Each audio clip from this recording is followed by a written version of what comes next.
Good evening, Unionville families. Tonight I'm going to share with you The Polar Express, written by Chris Van Allsburg. On Christmas Eve, many years ago, I lay quietly in my bed.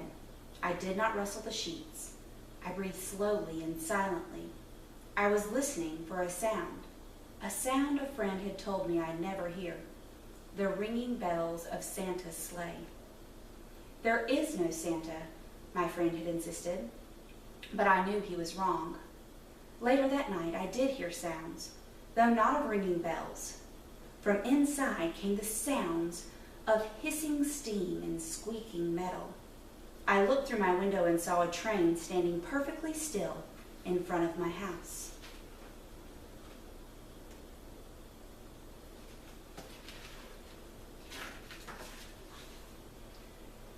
It was wrapped in an apron of steam. Snowflakes fell lightly around it. A conductor stood at the open door of one of the cars. He took a large pocket watch from his vest, then looked up at my window. I put on my slippers and robe. I tiptoed downstairs and out the door. "All aboard!" the conductor cried out. I ran up to him. "Well," he said, "are you coming?" "Where?" I asked. "Why, to the North Pole, of course," was his answer. "This is the Polar Express." I took his outreached hand and he pulled me aboard.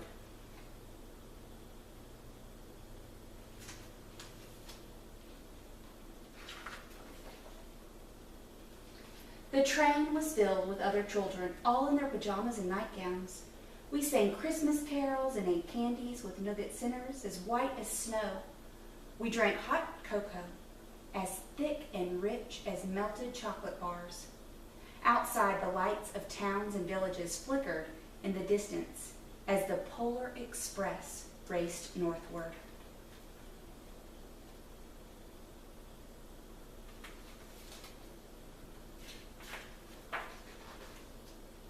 Soon there were no more lights to be seen. We traveled through cold, dark forest, where lean wolves roamed and white-tailed rabbits hid from our train as it thundered through the quiet wilderness.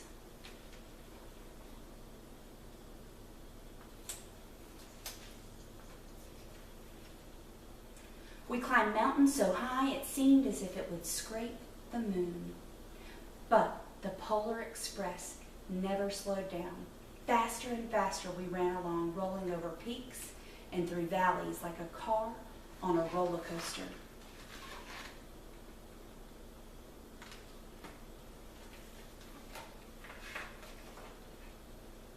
The mountains turned into hills, the hills to snow-covered plains. We crossed a barren desert of ice, the great polar ice cap. Lights appeared in the distance. They looked like the lights of a strange ocean liner sailing on a frozen sea. "There," said the conductor, "is the North Pole."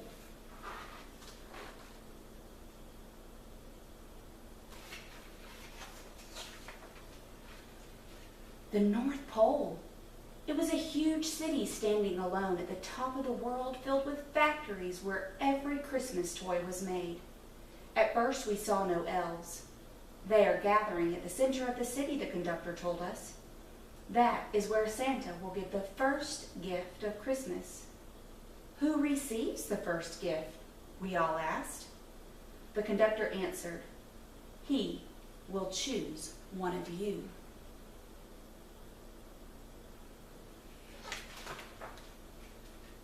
"Look," shouted one of the children, "the elves." Outside we saw hundreds of elves. As our train drew closer to the center of the North Pole, we slowed to a crawl. So crowded were the streets with Santa's helpers. When the Polar Express could go no further, we stopped and the conductor led us outside.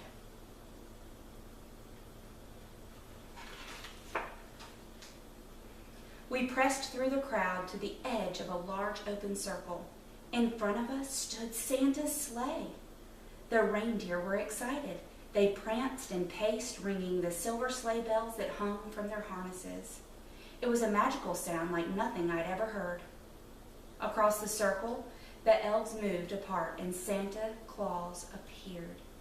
The elves cheered wildly. He marched over to us and, pointing to me, said, "Let's have this fellow here." He jumped into his sleigh.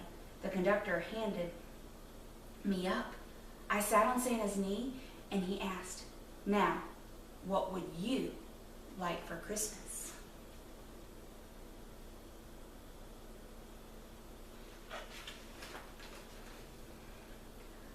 I knew that I could have any gift I could imagine, but the thing I wanted most for Christmas was not inside Santa's giant bag. What I wanted more than anything was one silver bell from Santa's sleigh.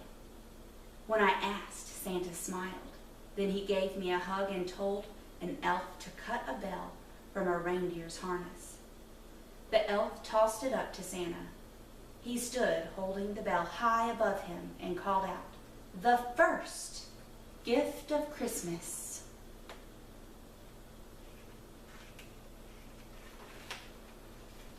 A clock struck midnight.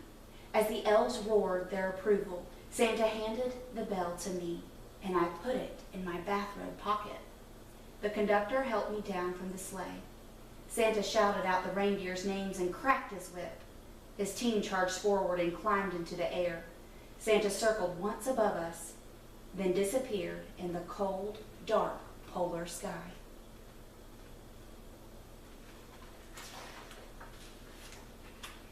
As soon as we were back inside the Polar Express, the other children asked to see the bell. I reached into my pocket, but the only thing I felt was a hole. I had lost the silver bell from Santa Claus's sleigh. "Let's hurry outside and look for it," one of the children said, but the train gave a sudden lurch and started moving. We were on our way home.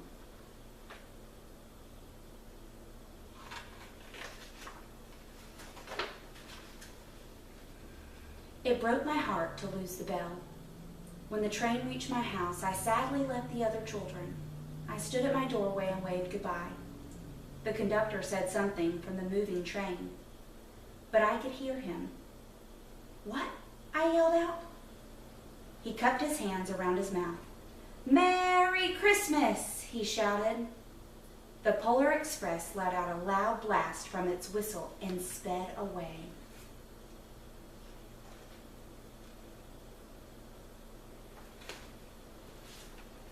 On Christmas morning, my little sister Sarah and I opened our presents. When it looked as if everything had been unwrapped, Sarah found one last small box behind the tree.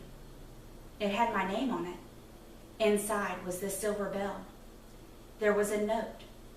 "Found this on the seat of my sleigh. Fix that hole in your pocket. Signed, Mr. C." I shook the bell. It made the most beautiful sound my sister and I had ever heard. But my mother said, "Oh, that's too bad."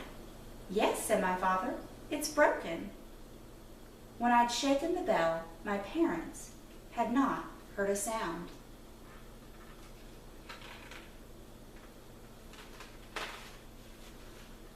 At one time, most of my friends could hear the bell.